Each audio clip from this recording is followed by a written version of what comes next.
Modern physics is reaching a limit.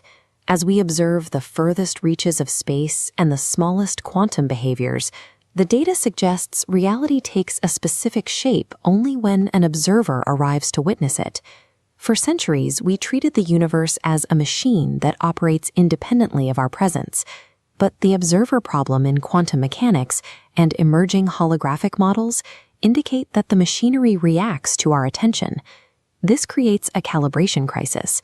We are measuring a responsive, bounded environment, but we are still attempting to describe it using the language of empty space and dead matter. Ancient civilizations preserved a different vocabulary for this reality. In the symbol of the cosmic egg, they described a system defined by its boundaries and centered on the observer. Look at this manuscript. Celestial patterns are pinned directly to human and animal forms, prioritizing the relationship between stars and biological life over literal geography. It functions as an instructional manual, recording how the observer's form anchors the surrounding sky. The resurgence of cosmic egg language in the modern day is a response to the collapse of the machine metaphor. We are reaching back for a memory system that accounts for the observer.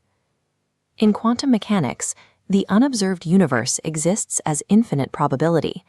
It remains a storm of overlapping frequencies until a localized observer is introduced, causing the wave to collapse. Experience requires an orientation point, the cosmic vortex, translating raw boundary signals into a navigable world. This places the observer at the center of the rendering process. You are the antenna that makes the room appear. To prevent the mind from being overwhelmed by infinite data, the human nervous system acts as a regulator. It steps down cosmic frequencies into a narrow band of legible 3D perception. Reports of altered states often describe a waiting room or a threshold. These experiences suggest what happens when the biological tuning dial shifts away from its default frequency. These encounters reveal the underlying boundary protocols of the nervous system. The architecture people report is the interface itself becoming visible.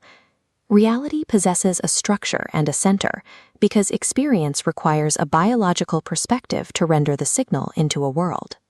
Scaling up to the macro level, ancient traditions mapped the framework for this signal.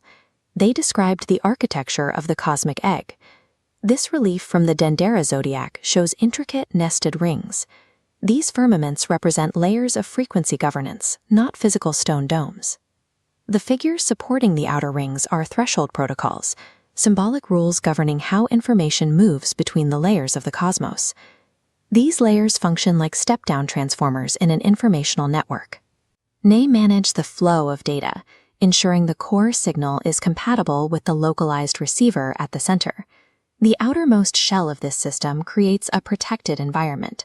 It encloses the observer, filtering the infinite complexity of the field so a developing consciousness can take root. This cosmic enclosure serves as a protective infrastructure. It is a necessary boundary for growth, providing the stability required for perception to mature. This frames experiences like sudden dread or synchronicity as interactions with those wider informational protocols. These moments represent a local observer brushing against the data held within the shell.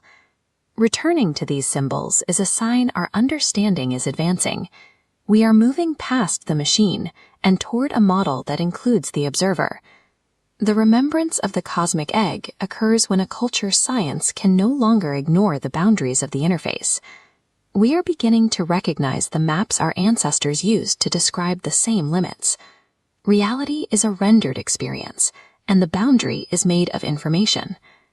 To understand the world, one must address the biological regulator allowing the world to be seen.